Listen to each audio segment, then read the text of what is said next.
Good evening, ladies and gentlemen. How are we getting on? Welcome back to Through the Keyhole, and today we are taking a look around 4 camps sent in by you guys, members of the community. So, it's been a little while since we've done one of these, so very much looking forward to jumping in.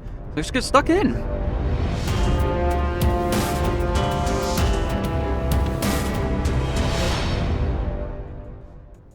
Okay, before we get started, as per usual, the disclaimers. These are not my camps. These have been sent in by members of the community to have a little look around. It's very, very cool. Looking forward to checking these out.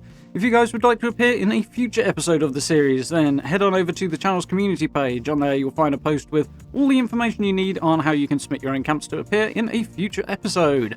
So, let's jump into camp number 1.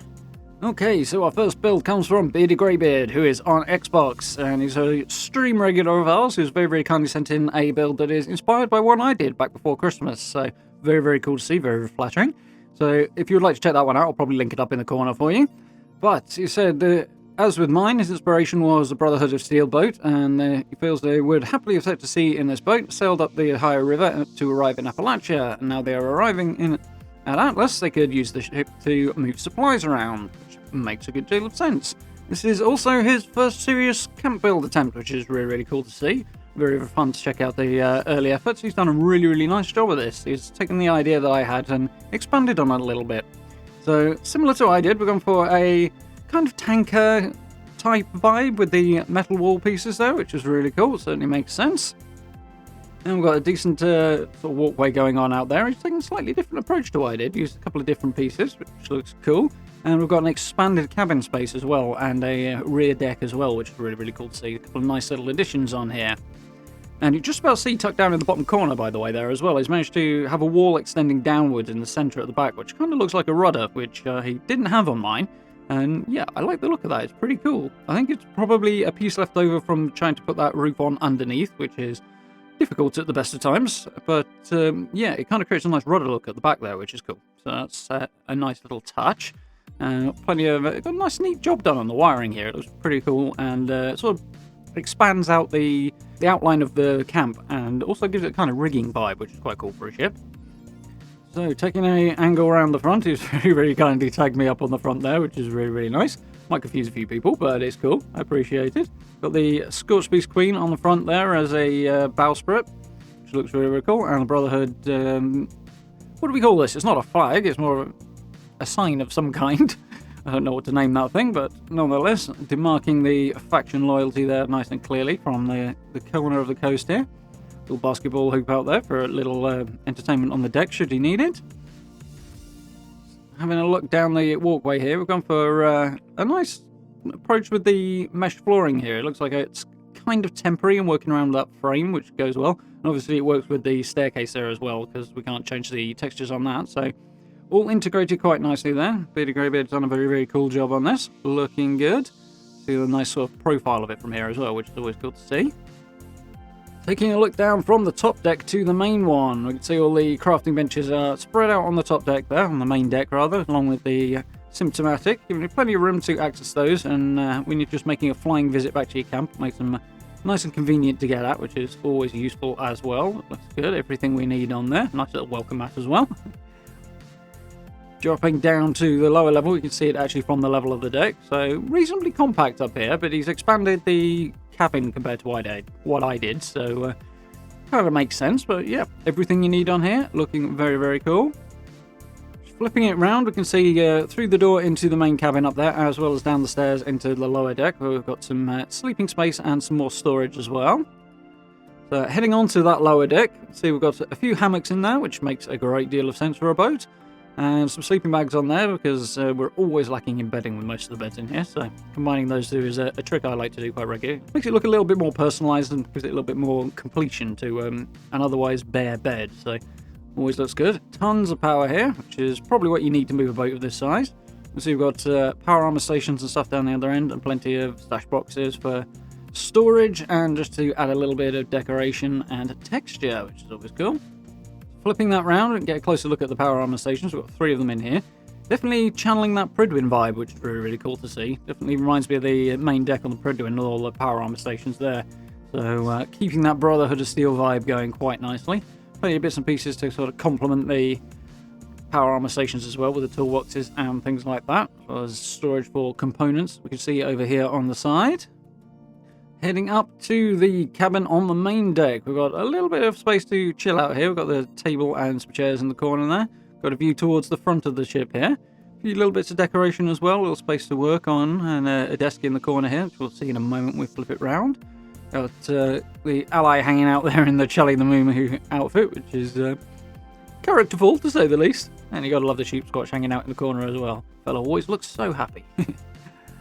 So flipping it around to the other side of the desk here, basically looking the same direction just from the other side of the room. You can see the little bit of decoration on there. We've got the magazines on the rack there, some storage in the corner, and the lockers making sense with the kind of military vibe of the camp build.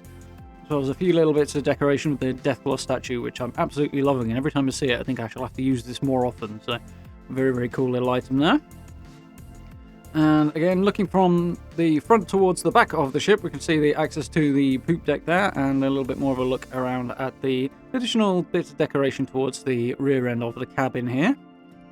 So heading out onto the poop deck, we get a little look at why it's called the poop deck. We've got the food out here, the Brahmin and the chicken pen, which are basically producing fertilizer, but it would also make sense as a way to keep your crew alive, giving them plenty of food, because as is aptly pointed out somewhere, we cannot survive on veggies alone.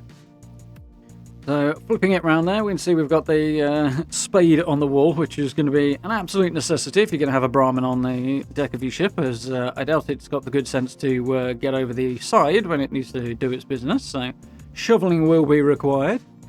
So, heading upwards to the upper levels, we can see the ally there, who must be Commander Deguare, by a process of elimination with the ally station there, is looking like they're in control of the ship, using the ally station there in place of a control unit for the ship, or a wheel or anything like that, which we don't really have access to, so we have to improvise a little bit, but that's working quite well there. A little bit of extra weaponry there, which should be needed in a hurry.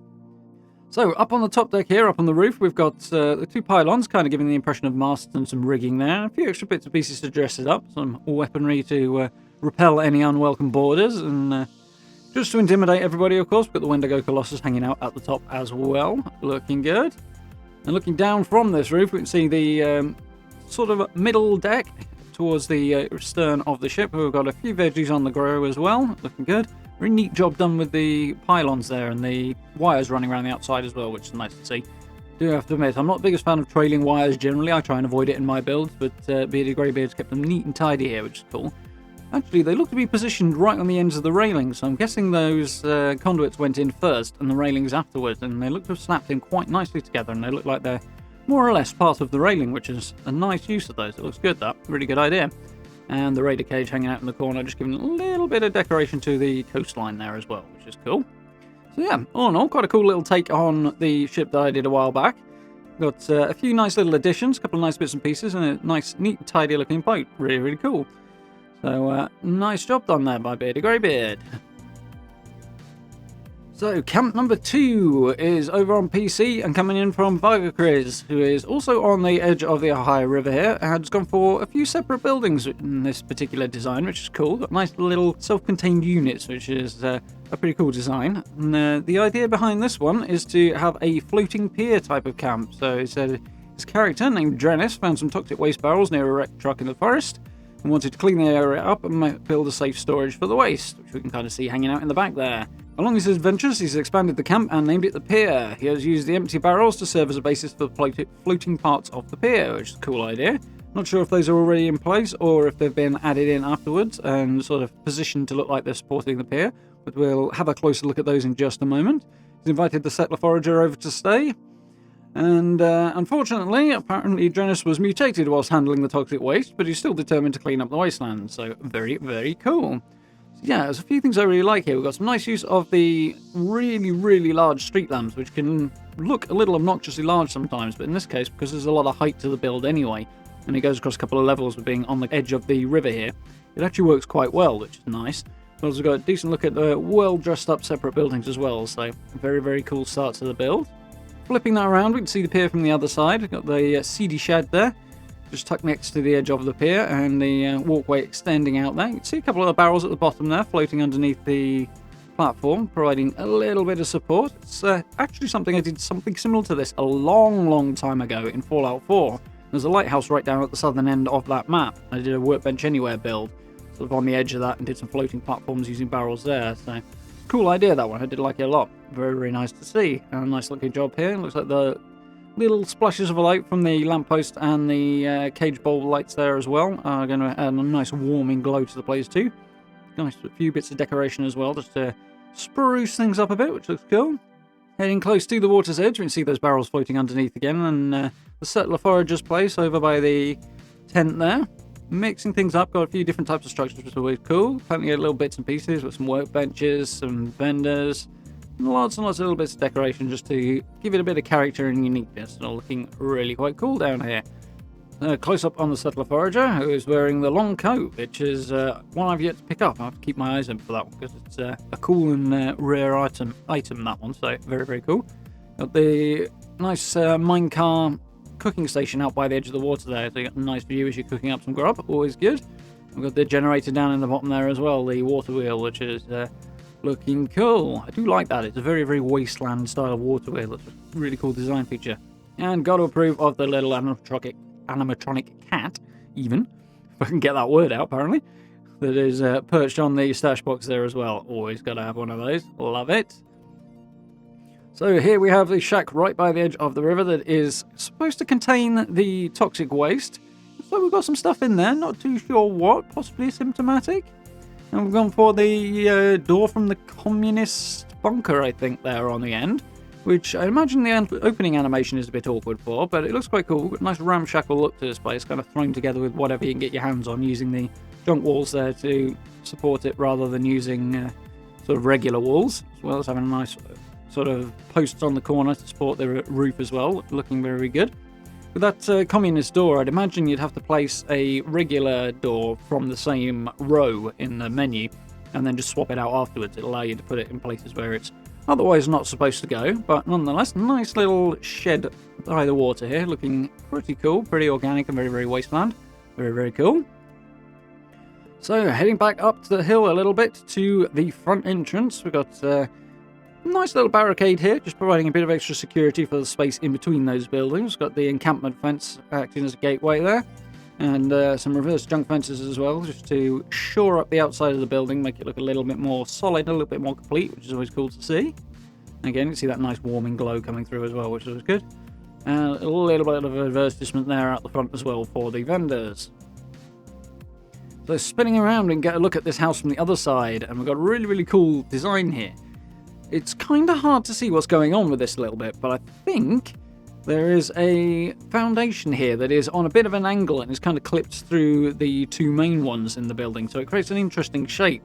There's limitations in the building system make that a bit of a challenge on occasion as well, to avoid things sticking out, but there's a nice job here, nice homely, unique shape to this building that is really nice. A few bits of decoration in there as well that give a nice, warming, relaxing place to hang out, nice home for the player as well there. And got some more reverse junk fences, shoring up the fact that those foundations are pretty high up, partly I think due to the slope here. So adding those junk fences really does kind of stop it looking so spindly, which is a nice little trick as well. So peeking through the door here, we can see those two glass walls which are sticking in a little bit, which is, as I say, a consequence of trying to get outside of what the building system is really designed to allow you to do. But it does make for a much more interesting look to the building and interesting shape. Again, keeps that ramshackle vibe that we've got going through a lot of this camp, which is really cool to see. Plenty of decoration, plenty of details, a few nice bits and pieces up on the walls. All the tabletop's got a few bits and pieces on them as well, just to give it a little bit more life and a little bit more interest, which is really cool. And all the furniture very well chosen as well. It blends in quite nicely with the lighting and the look of the place as well. So, awesome job done here by Chris. Nice work. So, camp number 3, going to be a little bit longer as we have a shelter as well in this one. This comes from Clean Cut Steve, who is playing on Xbox.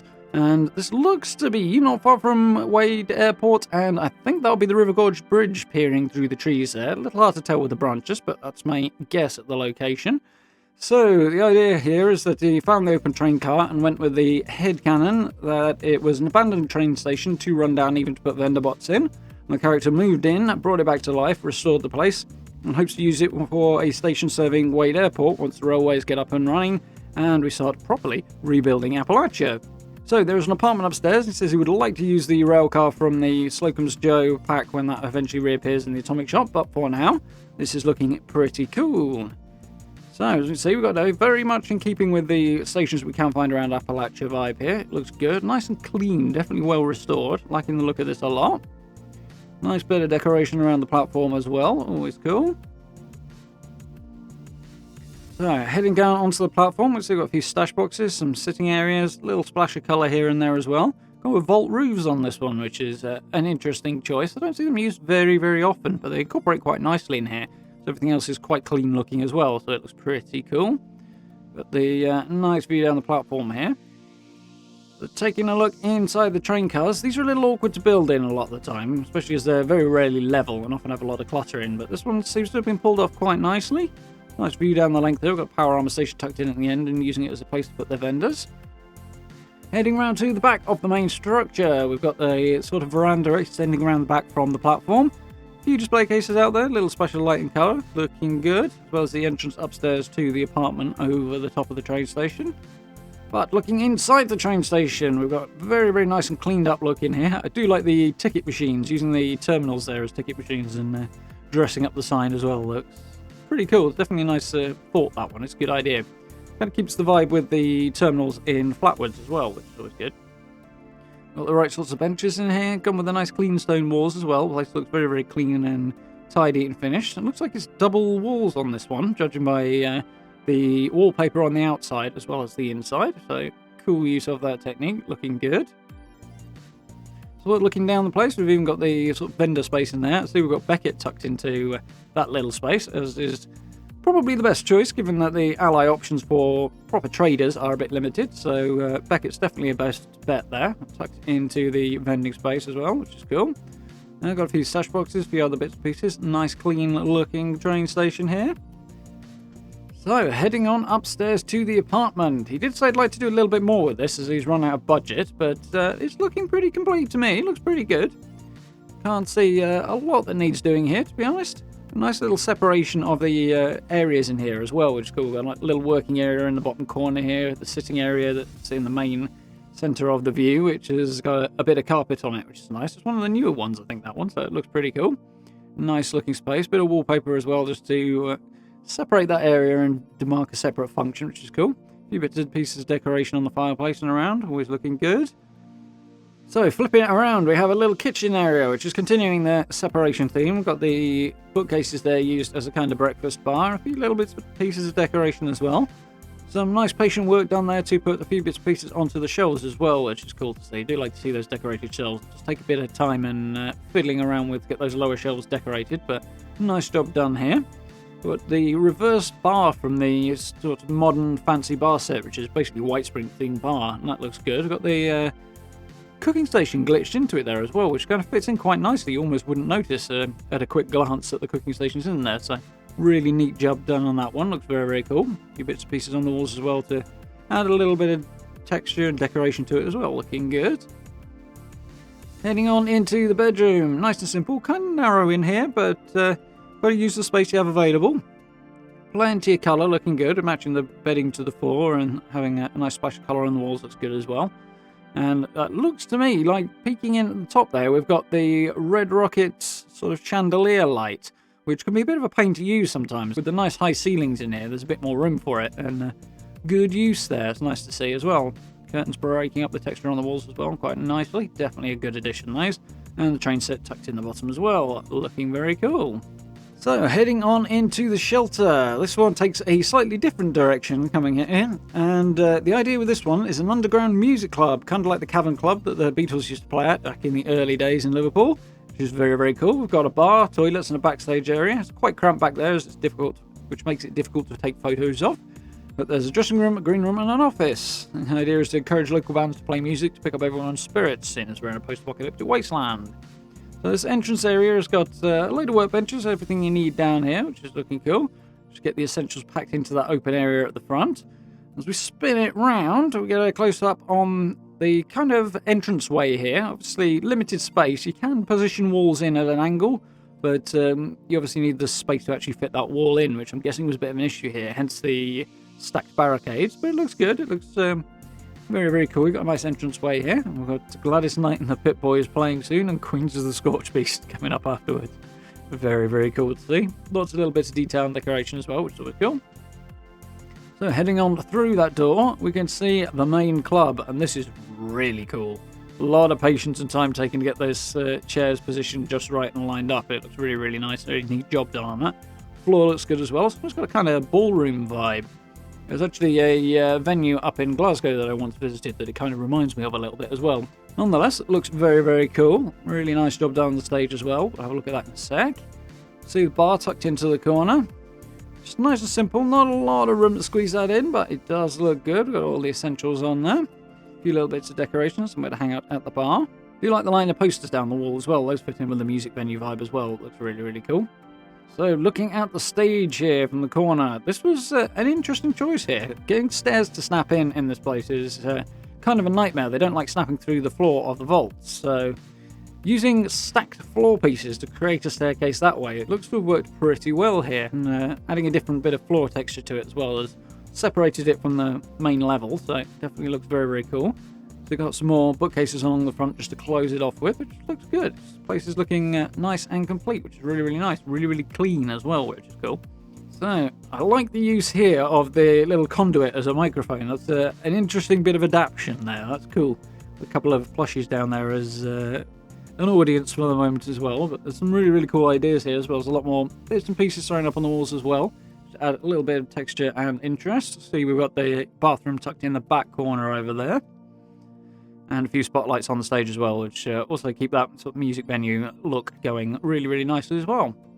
So heading, I think, around the back of the stage here is where we have a green room. It's kind of hard to tell exactly what the location is on this one, but it very much gets that dressing room vibe. Got nice posh mirrors on there, plenty of light so they can see to get themselves sorted, ready for the gig, which looks cool. Simple, but it really captures the vibe quite nicely, so really get the feel of that as well, which is very, very cool. So yeah, all in all, particularly like the shelter and the idea and the concept around it. It's really, really well pulled off. Looks very, very good. Yeah, very, very cool sort of venue. Could definitely see bands playing in there. It reminds me a little bit of a few places I've been to in the past, actually, and I like that. It's definitely getting me right in the nostalgia. So very, very cool to see. And so, last but not least, we come to Selji, who is on PC, and the idea behind this one is something cool with a unique Alice in Wonderland Easter egg. So, this is a very, very cool spot. I'm fairly confident this is up in the northern part of the forest. There is a little Mad Hatter's Tea Party themed Easter egg in that corner of the forest, so I'm guessing that's where this is built. It certainly appears to be. This is a very, very unique style of build. It's something I haven't seen done before, which is really, really cool to see. I like it a lot. I'd be a little concerned about the FPS impact of all the trees around here, but given it's in a reasonably open area and that the camp is quite small overall and very compact, it might be okay, but in either case, it looks absolutely brilliant, so it's very, very cool. Really, really nice to see something so unique and different done here. So, let's head on through the opening in the trees here and have a look around. So as you can see, as we head down the little aisle between the trees here, we've got a nice job done with hanging the cage lights in between the trees here. Don't know how those were fixed up. Apparently, maybe they attach themselves to the trees okay. That would be my guess. But it nonetheless adds a nice little bit of light as you come down through the gap in the trees, through the kind of tunnel, which looks really, really cool. Really, really nice entrance. And the photograph's really cool as well. Got nice leading lines heading down into the camp, even through the door as well, which is cool to see. And I do like the outfit as well, looking very, very cool. Want to get my hands on that leather coat sooner or later. So, inside the clearing, we have a nice little house, which is very, very compact. And if I've said it once, I've said it 1,000 times. Small building, lots of decoration, always looks absolutely brilliant. And we can see tucked in the corner there, their little Mad Hatter's Tea Party. So, this place is really quite nicely concealed by the trees, which is cool as well. If it'd been built too high or it'd been too large, it would have been difficult to do that. So, they've done a really, really nice job here, which is always cool.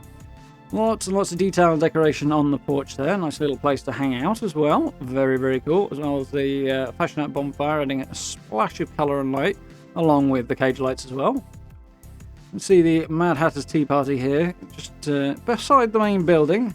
Looks like there's a few bits and pieces been cleared off the table and a few bits added as well, but you find quite the collection of hats here if you happen to find this location, so it's a good spot.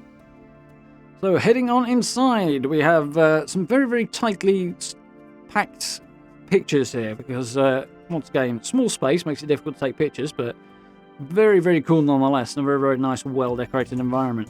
Really like this little aquarium in the display case here. It's really, really nicely done. Managing to glitch a few things in there. The plants sticking up through the bottom and the little wooden fish in there as well looks very, very cool. So, with the splash of blue light as well from the cycling light, that's a really, really nice job done there. Very, very cool. And little animatronic cat. Gotta love that. So swinging it round to the other side. You can sort of see the other side we have some nicely packed out furniture here. We've got the little sideboard there with a few bits and pieces on the top of it. Squeezing in plenty of decoration on there, and the full stand of steins as well. Also looking very, very cool. Lots and lots of stuff packed in around the TV. Even that TV stand's got stuff on the lower level, which is, again, as I said earlier, it takes some patience to get that done. It looks really, really good. And packing in the detail here, which always makes the place look really complete, really lived in. Very, very cool as well. Like the use of the glass walls as well. It certainly sort of allows the outside light and environment to flow into the main build as well, which is cool. Looks really, really good. Coming around the corner, we can see the market. I'm guessing from this we've got our door to back to the main door, as you could see that from the outside as well. A few more bits and pieces of decoration around here. We've got, it looks like a table with a sleeping bag on it there. I'm guessing that's what they've gone for as a bed. I kind of missed this at the first look. But that's cool. That's a different approach. Very, very basic wasteland approach, but it works. Gives you somewhere to keep. Might be a little bit firm, though. And before we head through into the market, we'll take a little look at the, I guess, conservatory on the side here.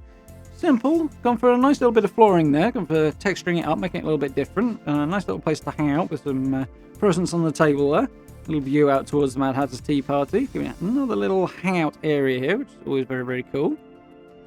And we head on into the marketplace, which has got quite a lot of detail crammed in here as well. Loads of mobiles and lights and things hanging down from walls, plenty of posters.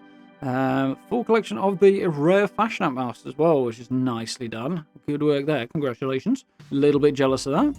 Going with the Halloween themed vendors there, which are slightly less noisy than some of the other options, and also probably fit quite well with the weirdness of an Alice in Wonderland themed build. So that's quite cool. I do like those ones. Loads and loads of stash boxes and other bits and pieces packed into the corner for detail as well. Some reasonably fully decorated shelves. I'm going to go out on a limb and say this decoration has probably filled up a significant portion of the budget, which would explain the few blank shelves, I'm guessing.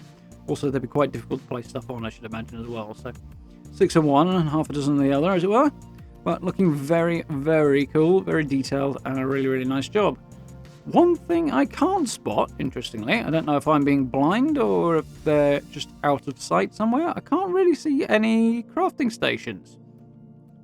So I'm guessing maybe around the outside of the place, tucked around the back of the building perhaps? I don't know. I'm assuming they're going to be there somewhere, but very, very interesting that we can't spot them. It's actually quite different in a sense, but very, very cool. Nonetheless, really, really like the lighting job in here. Really, really like the level of detail. It's a very, very cool looking place, and the trees surrounding the place really, really give it a unique and interesting vibe, which is, as I say, something I haven't seen before, and I really, really like. So very, very cool camp. This one, I like it an absolute lot. Definitely like that cabin in the woods vibe as well. It's very, very cool. So, awesome job done by everybody this week. Thank you very much for sending your camps in for our perusal. I very much appreciate it.